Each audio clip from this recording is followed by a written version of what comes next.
Welcome to our lecture today, in continuation of our Jamb UTME physics lecture, destroying Jamb syllabus. Please get your pen and your notebook to jot down everything I say in this lecture. Anything you understand, jot down, and let's go. The lecture for today is gas laws, and we are going to start with the first gas law, which is the Boyle's law, which is also called the isothermal process. Okay, Boyle's law states that at constant temperature, the pressure of a gas is inversely proportional to its volume. The pressure of a gas is inversely proportional to its volume at constant temperature, provided that the temperature remains what? Constant. So what it means is that at constant temperature, Boyle's law states that if pressure continues to increase, volume will continue to decrease. If volume continues to increase, pressure will continue to decrease. They are inversely proportional.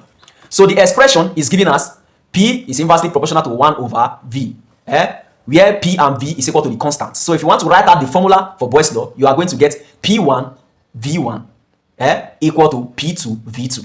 So the formula will now be P1 V1, hope you are writing down, is equal to P2 V2 because P and V is the constant. Where P1 is for pressure 1, V1 is for volume 1, P2 is for pressure 2, V2 is for volume 2. And the graphical representation of Boyle's law, where we have P on the y-axis, left-hand side, that's the vertical axis of the graph, and we have 1 over V on the horizontal axis of the graph. Let's look at the straight line graph of Boyle's law. So this is a straight line graph of Boyle's law, and you can see the volume and the pressure, okay? Volume plotted against pressure. Can you see the kind of curve that we have there? Okay, because you can see this, because Jamb always love repeating the graph from Boyle's law, Charles' law. They ask you which of these is the graph of Boyle's law, Charles' law. So this is it. So since the volume is inversely proportional to the pressure at constant temperature, when there's increase in volume, there is decrease in pressure. When there's decrease in pressure, there's increase in volume. So let's go back to the Boyle's law, okay? In the Boyle's law, let's say Jamb gave you a question that you have to use Boyle's law to solve. How are you going to know if it's Boyle's law you are supposed to use? If you are given two volumes, one pressure, or inside the P1, V1, P2, V2, one is missing inside, and you are told to find the volume, or the final volume, or the final pressure, or the initial volume, or the initial pressure. Since your formula is P1, V1 equal to P2, V2, and you know when you have P1, V1, mathematics say you times, Abi, P2, V2, mathematics say you times, P2 times P2, P1 times P1. Just like that. So no need to be making subject formula here. All you have to do, just times and divide what you have. Times what you have on the right hand side, then what you have left on your left hand side, you divide and get your answer. Or the one that is supposed to be times. If it's V1 you are looking for, and you have P1 and V1 on the left hand side, we now know that the only figure you are going to have there is P1, okay? Because you are looking for V1, okay? It will now be P1, which is equal to what you have on the right side, what you get from timesing P2 and V2. Then you now divide both sides and get your answer. That's you get your V1 as the answer. That very easy. Easy piece of chicken, huh? Charles' law or isobaric process. When you say isobaric, you are trying to talk about same pressure. The meaning of isobaric process means same pressure. Charles' law, we are talking about the same pressure. That's at constant pressure. But Boyle's law at constant temperature. This one is isobaric process. So at constant pressure, the volume of a gas is directly, this one is not inverse like Boyle's law, is directly proportional to its absolute temperature. So when the pressure is constant, the volume is proportional to its absolute temperature. And what is absolute temperature? Absolute temperature is temperature in Kelvin. That's absolute temperature. How do you get this absolute temperature now? In Boyle's law, we did P1 V1 equal to P2 V2, but in Charles' law is something a little bit different. Since in Charles' law here we have volume and temperature, it's going to be V1 over T1 equal to V2 over T2. This is the expression. V is inversely proportional to T. Okay, that's why you are having V over T as the constant. Since it's constant, V over T is constant, we are going to have V1 over T1 equal to V2 over T2. So you are going to use the same thing to get your answer. The same basic mathematics, substitute, depending on the parameter that you are finding on that they told you to find. Okay. The question here now is, how do we find absolute temperature? That's something we have to know. So absolute temperature can be found because it's temperature in Kelvin. That's absolute temperature. To know absolute temperature, they are going to give you the temperature. But I'm going to tell you how to know the absolute temperature because you have to find the absolute temperature first before you solve for Charles' law. If the temperature is greater than 273, 1 Kelvin is equal to 273. If the temperature given to you is greater than 273, you minus it from 273. Normal temperature scale something. And when you minus it, you are going to get your absolute temperature. But if it's less than 273, you add it to get your absolute temperature. Listen, if it's greater than 273, the temperature, minus 273 from it to get your absolute temperature. But if it's less than 273, you add it to get your absolute temperature. So you add the temperatures to 273 each to get your absolute temperature, depending on what you are looking at. So the graphical representation of Charles' law, where V or volume is plotted to T, which is the temperature in Kelvin, and that's the absolute temperature. It's a straight line graph, and let's take a look at it. This is the graph of Charles' law, okay? The Charles' law graph, that's this. You have the volume here on the vertical path of the graph, and on the horizontal half of the graph, you have the what? The temperature. It's a what? Straight line graph. You see the straight line, no curve. Only Boyle's law has curve because it's inversely proportional. But Charles' law is directly. That's why it's straight line. So the maximum temperature here is directly proportional. Can you see it? To the maximum temperature here. Temperature in Kelvin. This is a direct relationship. Now let's look at the Pressure's law, okay, or the isochoric process. And the Pressure's law states that at constant volume, the pressure of a gas is directly proportional to its absolute temperature. As I told you already how to find absolute temperature. It's temperature in Kelvin. So if it's greater than 273, you minus 273 from it. But if it's less than 273, you add it to 273 to get temperature in Kelvin. And the pressure law states at constant volume, the pressure of a gas is what?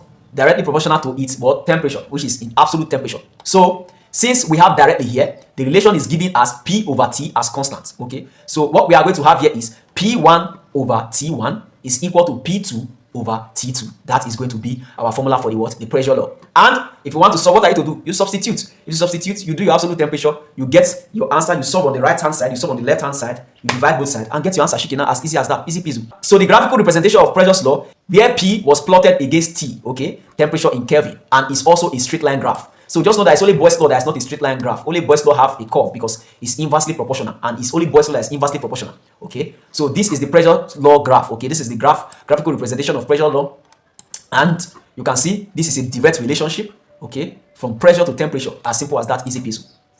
So Jamb always asks graphical representation. Which of the following options represent Boyle's law or relationship between temperature and pressure? So absolute zero temperature, the temperature at which the pressure or volume of an ideal gas theory becomes zero. That's absolute zero temperature. And the value is 0 Kelvin is equal to minus 273 degrees Celsius. So absolute temperature is the temperature at which the pressure or the volume of an ideal gas theory typically becomes what? Zero. So that's absolute temperature, as easy as that. So the general gas equation, let's now know. So the general gas equation is when you bring Boyle's law, you bring Charles' law, and you bring pressure law, you add them together. That's the general gas law. And I'm going to show you how to do that, okay? Combining the three laws, okay? PV over T are what? Constant. PV over T are constant. So the pressure law is P1 V1 over T1 is equal to P2 V2 over T2. That's the pressure's law. You bring everything together. P1 V1 over T1 is equal to P2 V2 over T2. Maybe you were told to solve something and you were given temperature, you were given volume, you were given pressure. That tells you that it's pressure's law that you are going to use because you have everything inside. Okay. So how are you going to use it to solve it? Depending on what you are looking for. Maybe they gave you every other thing, but they didn't give you T1, for example. What you are going to do, just solve this side. Leave this T1 here. Just solve this side. P1 times V1. What you get there, anything that you get after substituting this right hand side and solving, you use it to divide both sides and you get your final answer. As easy as that. Easy peasy. Ideal gas equation. PV is equal to N, which is the number ROT. Okay, where N is equal to the number of moles, where R is equal to the universal gas constant, which is 8.31 joule per mole Kelvin. And this universal gas constant, you have to know it too, because we are going to use it in molar concept. Okay, we are going to use it in molar concept when we are learning calculation by next month. So use to solve numerical problems involving gas. So this law, this law, so use it to solve numerical problems. Okay, that's why I say you should know this constant, this universal gas constant, this R. Okay, why this T you can see here is temperature. Okay, so PV is ideal gas is equal to this, the number of the universal gas mole, which is this. You're always going to use this to times it, okay, times the temperature.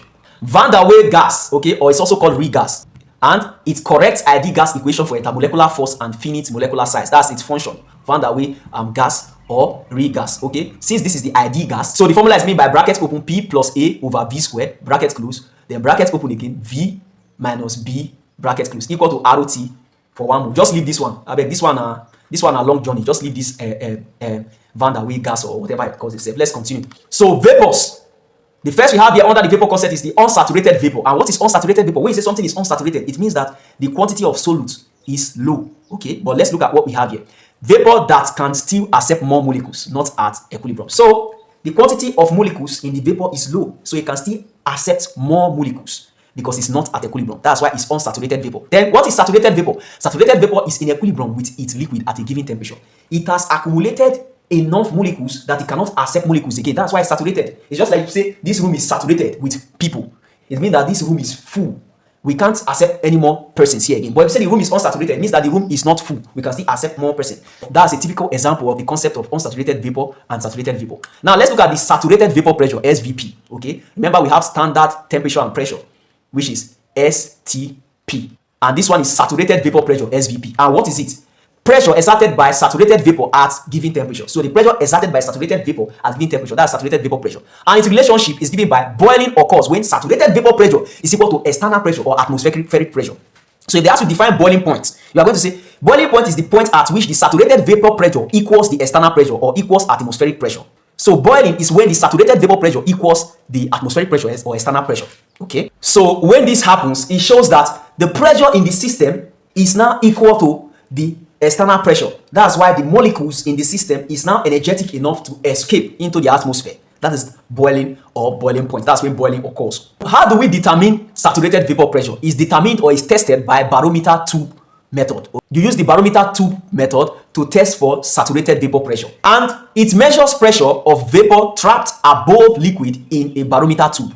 That's how it does it. It measures what? The pressure of vapor trapped above liquid, the pressure trapped above liquid. Just be like when you bring a bottle of Coke now, that pressure above the liquid, that place that place where they full and reach. You know, they don't full it to the brim. Okay, that place, that pressure that exists there, you use the barometer tube method to measure the pressure you have there. That's how you are going to measure the saturated vapor pressure or determine it.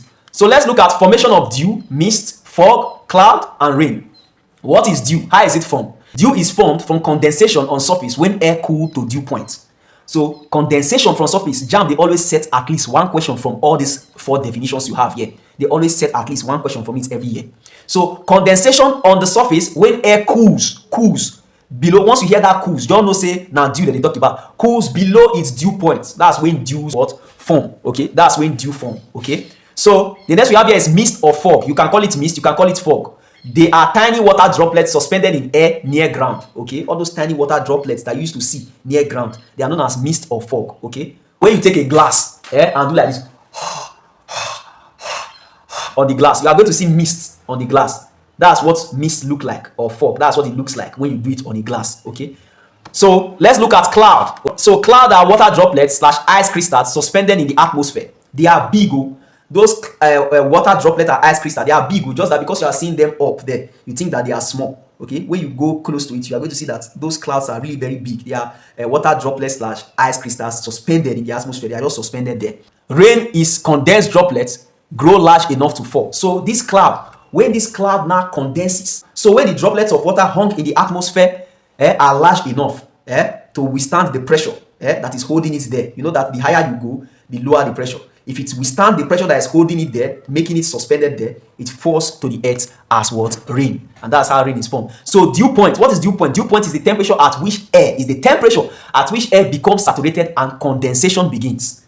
So when air becomes saturated with molecules, with water molecules, condensation of fluid begins. You now start seeing humidity in the atmosphere. You now see condensation of fluid. So that's dew point. Dew now starts falling. Dew starts dropping. That's dew point. That temperature at which the air becomes saturated and what? Condensation begins. So what is humidity? Humidity is the amount of water vapor in air. So when this condensation happens, humidity is formed. It's the amount of water vapor trapped in air. So what is relative humidity? ROH. It is the ratio. I told you, anywhere you see relative, you should know that you are using one thing to compare another. You are using one as a yardstick to compare another. So it's the ratio of actual vapor pressure to saturated vapor pressure times 100 over 1. It's the ratio of what? Actual vapor pressure towards saturated vapor pressure times 100 over 1. That's actual vapor pressure over saturated vapor pressure times 100 over 1. So you are going to calculate it as actual vapor pressure times 100 over what? Saturated vapor pressure. That's relative humidity. How to calculate it? So we are using the saturated vapor pressure to measure the actual vapor pressure. Okay, so that's why it's called relative. Like I said, using one to observe another, using one as a yardstick to measure another thing. That's where anywhere you see relative in physics, just know that that's what it's talking about. So hygrometry. Hygrometry is used in measurement of humidity using wet and dry bulb hygrometers. Okay, so hygrometry is the process, is the test to measure humidity using what? Wet and dry bulb hygrometers. So the instrument used in measuring humidity is wet and dry bulb hygrometers. So in the dry bulb does what? It measures air temperature. Take note too. The dry bulb measures air temperature. The wet bulb is covered with what? Wet clothes. Evaporation lowers temperature to prevent evaporation. That's why they cover the wet bulb with wet clothes to ensure that the bulb remains moist because evaporation lowers what? Temperature. So dry bulb measures temperature, wet bulb measures the humidity. So the difference between the readings are used to estimate humidity. So when you measure the one from the wet bulb, okay, the wet bulb, you measure the one from the wet bulb, you measure temperature from the dry bulb, the difference between readings are used to estimate humidity. As simple as that, easy peasy. Now that we have understood gas law, humidity, relative humidity, atmospheric pressures, let's now take some Jamb must repeat questions to test the knowledge we've acquired so far. Jamb must repeat questions. Question 57. A gas has a volume of 200 cubic centimeter at a pressure of 100 Pascal. If the pressure is doubled at constant temperature, what will be the new volume? A. 50, B. 100, C. 200, D. 400. All options represented in cubic centimeter. Drop answer in the comment section. Question 58. At constant pressure, a gas has a volume of 300 cubic centimeter at 27 degrees Celsius. What will be its volume at 100 degrees Celsius? A. 400, B. 350, C. 300, D. 250. All options represented in cubic centimeter. Drop answer in the comment section. Question 59. A fixed mass of gas at constant volume has a pressure of 100 Pascal at 27 degrees Celsius. What will be its pressure at 100 degrees Celsius? A. 120, B. 140, C. 160, D. 180. All options represented in Pascal. Drop answer in the comment section. Question 60. If 2 moles of an ideal gas occupy 0.05 cubic meter at a temperature of 300 Kelvin, calculate the pressure. Take this universal mole equal to 8.31 joule per mole per Kelvin. A. 9.98 times 10 raised to the power 3. B. 1.00 times 10 raised to the power 5. C. 9.98 times 10 raised to the power 4. D. 1.00 times 10 raised to the power 6. All options represented in Pascal. Drop answer in the comment section. Question 61. Boiling occurs when A. Vapor pressure is less than atmospheric pressure. B. Vapor pressure equals atmospheric pressure. C. Vapor pressure is greater than atmospheric pressure. D. Vapor pressure is 0. Drop answer in the comment section. Question 62. Which instrument is used to estimate the humidity of the atmosphere? A. Barometer. B. Hygrometer. C. Thermometer. D. Manometer. Drop the answer in the comment section.